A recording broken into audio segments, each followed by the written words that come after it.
It's just Stephanie. It has been a long time coming. Yeah, I'm traveling for work again, which I kind of miss, but oh well. And that's why you see this. This is not in my normal apartment. I want to show you this beautiful lake that's outside, but it's pitch dark right now because it's about 8 o'clock at night. So maybe if I think of a topic, I have tons of notes with video ideas, so I have tons of things to talk about, but I'm in a bit of a rut right now. But if I can think of a topic that I can be inspired at 6:30 in the morning, I will film something with I'm pointing to the window right now, I will film something with that background because oh my god, it's a beautiful, beautiful, beautiful lake. I'm in Suzhou, and we're right on Half Moon Lake, I believe. So, yeah, there's that. Whoa! But this is not about the lake, this is about my progress. Despite the obstacles and the stopping and the starting, there is a constant forward motion. There we go. Trying to get the glare off of my eyes here. So yeah, there's a constant forward motion. So there's been a few snafus lately, right? I keep falling off the pillows I'm sitting on. Anyway, here are the snafus. One, the test I thought I signed up for, the HSK1 test, was not signed up for. Two, when I tried to sign up online for the same date myself, they were sold out. So I have the conundrum of, do I just go to HSK2 test in May as planned, or do I take the HSK1 in April and take the HSK2 in May? I am on schedule. I was actually ahead of schedule with my studying before I fell off because of a cold and all kinds of other stuff, but mostly the cold from hell that is still semi in my throat, but generally it was 3 weeks of just awful. So do I take the HSK1 test and the HSK2 test a month apart from each other, or do I just take the HSK2 test? Now, I live in China. I am not functional in Chinese. So what this means is that sometimes finding a place, like the place that the test is taking place, is not easy. So I'm thinking if I sign up for the HSK1 test, which I just found out is 130 kwai. What? 130 or 180? It's under $30 for the test. And although, my company will reimburse it afterwards if I get the right paperwork. So, I mean, it's super cheap and I can get it reimbursed. So I'm thinking, just to make sure I get the logistics down of getting to the right office, because the test, I found a place that has a very relatively easy sign up, and they have customer service in English.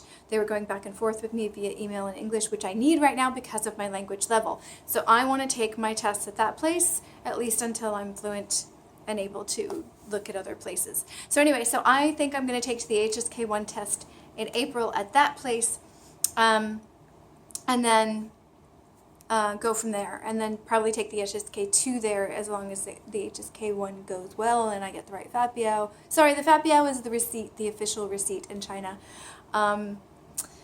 So assuming that all goes well, I'll take the HSK2 at the same place. So HSK1 would be a tester, like finding the location, making sure the sign-up's okay, making sure I get the right paperwork down to get reimbursed, and getting the logistics of how the computer program test part of it works. Are there instructions in English at all, or is it all in Chinese, or how does this all work? Just to get those things that could go wrong with the language test out of the way. That way, by the time I get to HSK2, which will be harder, I won't have any of that stress. So I think that's probably what I'll do. Now, I haven't signed up for it yet because the online system is not letting me do that for some reason. So I have scheduled, the only thing I have scheduled for next Tuesday is to go to their office, and sign up for both of those tests. So I will let you know what happens with this. But I'm pretty excited about signing up for the test. Now, that's one thing. The second thing is I need to start the HSK2 vocabulary. Now, in my Lightner box, which is actually my sexy pleather case, the 150 HSK1 words have not, hold on, this seems too high, right? Let me see if I can bring this down to a level that is slightly more personal. Oh, there we go. It didn't work before, but it seems to be better now. Sorry about that. Jolted you around. You could very well come popping out of this tripod. We'll see. My 2 new tripods are far too big to travel with, so I brought the $1 one that I bought in Spain last year. Go dollar stores. Yay! Right, so the 150 words from HSK1 are not all the way through the 7 levels of the Lightner box, but I need to start putting the HSK2 words in there. So I printed up a brand spanking new, can you see it? My new schedule, and I started yesterday, March 21st, and I did yesterday and today. So you can see I've crossed off both, and I'm putting the dates here too, just to see, realistically, I will have gaps. I will have days, hopefully not weeks like what just happened, but I will have days when I won't do it, but I want to see when I burn out and when I need breaks so I can plan better in the future. As of right now, I'm really excited about this. I thought I had to start on March 9th to actually finish HSK2, or at least to get the HSK2, all the vocabulary, and to do the 64 days of the Lightner schedule. I thought I had to start on March 9th, but I actually started yesterday, March 21st, and yet I actually counted the 64 days, and that leads me until a week, I think a week and a half before the May test for HSK2. So I'm pretty excited that I'm not as far off track as I was. I actually was working really, really diligently before the cold, and I think I got ahead of where I needed to be for the HSK1 test. So I'm really excited that although there were obstacles and it was really difficult and I didn't have any of the brain power to do any of this for a few weeks, which is terrifying, it seems to be okay. I seem to still be on track. So, oh my gosh, you can take a break. You can take a break and come back, and things do not fall apart. That is the lesson that I have learned this week. And I'm still not quite in an exciting rhythm yet. It's only been the 2nd day, and I haven't done any listening. I haven't looked at my HSK book. I bought a HSK2 book, but I'm not done with the first one. But that's okay, because the HSK1 test will come first. But once I get rid of the stupid guilt that I have right now for not studying while I'm sick, which is a ridiculous guilt to have, but whatever, it's there, it's sitting there. I'm just going to do the tasks. And that's what I love about the Lightner box method, is that you do the tasks. I get to put my ego aside and just do this every day. Usually there's 2, some days there's 3, but usually there's 2 sets that you need to do, and it's like half an hour, and as long as I don't overthink it and I just keep going through the flashcards and putting them, is it in the same one, is it lower, is it higher? If I just keep doing that every day, I will get over the guilt sooner than later, and I'll start getting excited about the language again, and then I will start doing things more out of wanting than out of going through the motions to get back to the excitement that I had in learning this language in the first place. Again, it's not the language's problem, it's my language baggage that's getting in the way. So let's take a quick look at the cards as they are. So I already put 10 cards in HSK2 into level 1. Level 1? There you go. And a few of them, surprisingly, even though I just made most of them today, moved up to level 2 when I did level 1 today. So they were ones that were somewhat familiar, or they were ones that were very clean and only had a few strokes. So they already moved up to level 2. Crazy, considering there are some things in level 1 that have been here forever. Oh well. So level 1 isn't that big. And yeah, so there's that. So that's level 1. Level 2, I think this is 2 and 3. This is levels 2 and 3. So you can see level 1, level 2, and 3. Level 1 is done mostly, I want to say every day. Where did I put that list? Yeah, level 1 is done. I don't think I see any days that level 1's not done. Level 1's done all the freaking time. Level 2 is done less often. Level 3 less often. You get the idea. So this is 2 and 3, but where does 3 start? There it is. Okay, so they're almost, no, they're not half and half at all. Here's 2, and here's 3. So there's a lot more in 2.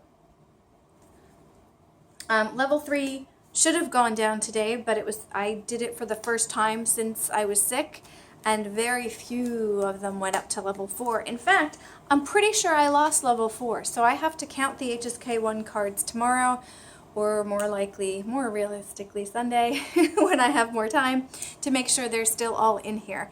I may have just lost the cover number 4, or I may have lost the entire thing. If I did, I have to go recreate those. Not looking forward to that.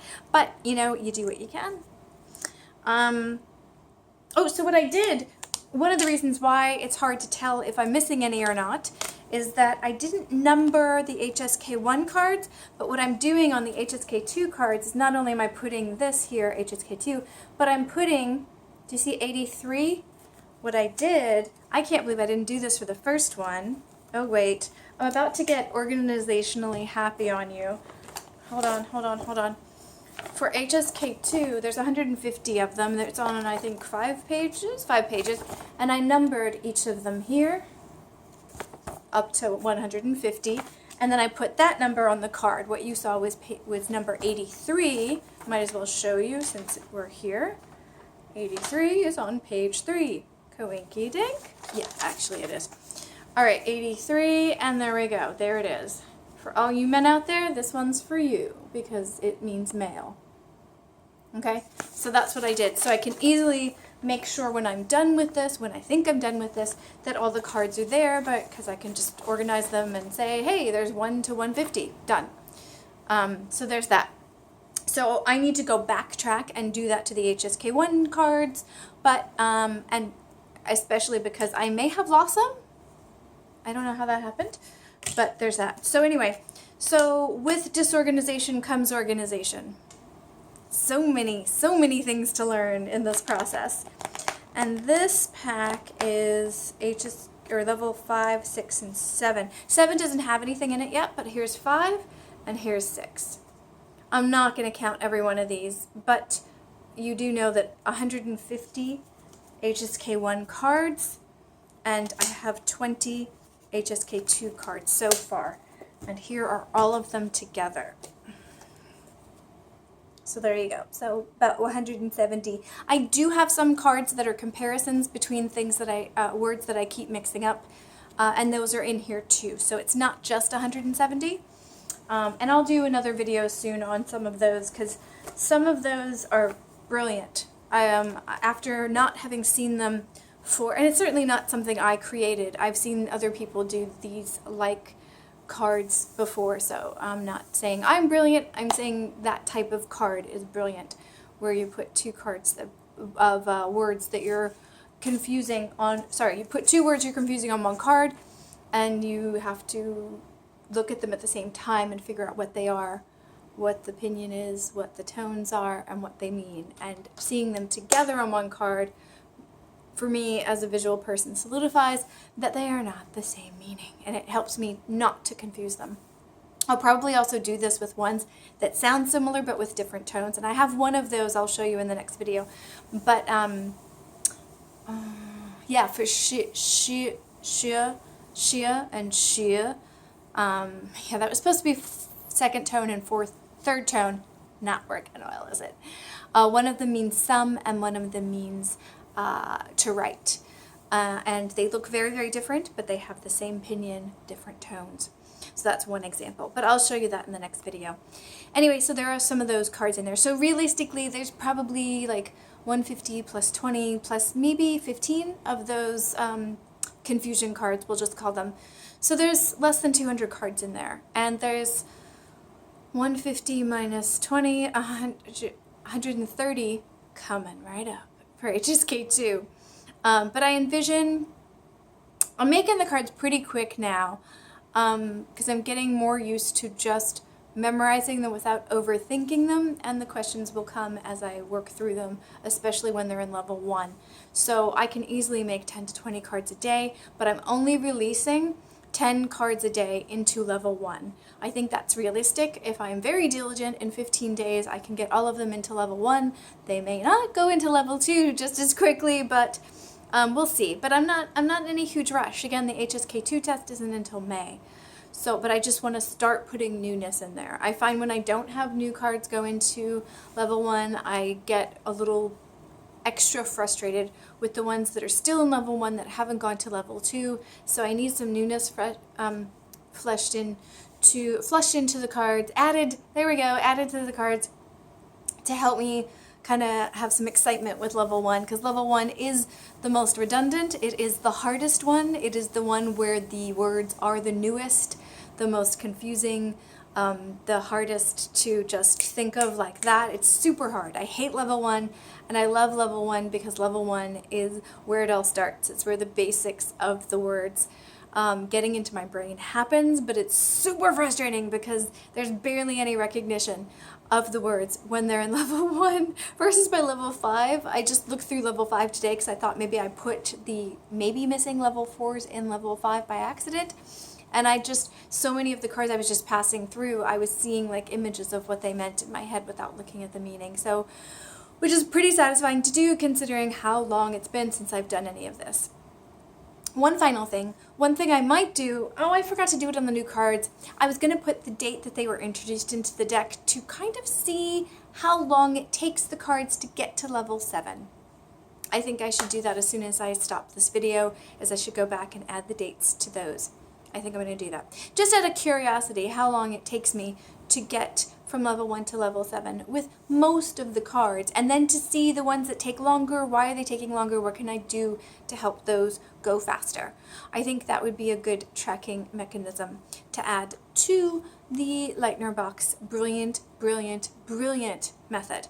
I really cannot tell you how much this takes the thinking out of study planning as far as vocabulary goes. Now, this is not the only thing I'm going to be doing. I do have, again, that HSK 1 book that has tons of listening and other exercises in it, and I have the HSK 2 version as well, so I'm going to be doing that as well. Also, I need to make a study plan for the rest of March, which doesn't have much in it, and all of April and May. I want to quantify how many times a week to do listening, how many times a week to do the vocabulary with the Lightner Box, how many times a week to do other exercises in the book. So I want to actually quantify that and be able to check them off like, yes, I got that task done. The more frustrating I get, the more I need quantifiable tasks to keep me going even when I feel like I'm not learning a language. Because I am, and it's sticking. There's a ridiculous amount of the language that hasn't left my brain despite the fact that I haven't been actively learning for a few weeks. And that is really reassuring, actually. Really, really reassuring. So there's that. So although I don't want huge gaps like that moving forward, they might happen. Stuff happens. And the point is to get back on it. So I'm back on it. I'm back on it. I think I might have said that in the last video, and I might have lied. Not willingly, but I might have lied. I might have not really gotten back on it. I thought about it. I ordered the book. I got more flashcards. I did a few actions that led to this moment, but it wasn't until the past 2 days that I actually got back into studying. So hopefully this is the beginning of another round of intensive words. Also, the weather is getting ridiculously beautiful. We had an awful week of rain, and now it seems to have dried up a little bit, and the weather is going up to double digits in Celsius, which is a huge difference from 0 Celsius, which is 32 Fahrenheit in, I just said that, 32 degrees in Fahrenheit, up to 10 Celsius, which I don't remember what that is, but I know 16 Celsius is like, what, 65, I think, in Fahrenheit? Huge difference. Huge, huge difference. Why does this make a difference to you? All of those walkabout videos I've been promising you, when there's that beautiful, rare combination of low pollution and nice weather where I don't have to hold an umbrella while I'm holding my camera, those are coming. Those are so coming. I have some time off coming. And so I'm going to be taking my camera outdoors again and looking for words this time. Now, the last time I did a walkabout video, I can't even remember when it was, but I was still looking at components. Forget that. We're looking at words now. I'm hopefully going to go back to some of the same places, which are very close by to where I live, and look for words. What can I recognize, and how much more of the stuff can I read than what I could read last year. I'm coming up on my 1-year anniversary of starting this channel, which is my 1-year anniversary of studying Chinese. Another reason why I should do the HSK1 test in April, because it would be a lovely 1-year anniversary of learning a language. Why did it take me a year to get it to HSK1? There's about 200 videos explaining why that is true. Have fun. Alright, so thank you for staying with me during all of this, and hopefully we'll have more variety in the videos coming shortly. Love to hear your progress in learning the Chinese language or any other language that you're learning, especially if you've got a vlog. I would love to follow you. Please let me know in the comment section below where you are posting your stuff, whether it's in Instagram or excuse me, or see, it's still here, or on YouTube or anywhere at all. I would love, love, love following folks learning languages, especially in the beginning stages, which I consider to be the hardest part. Meh.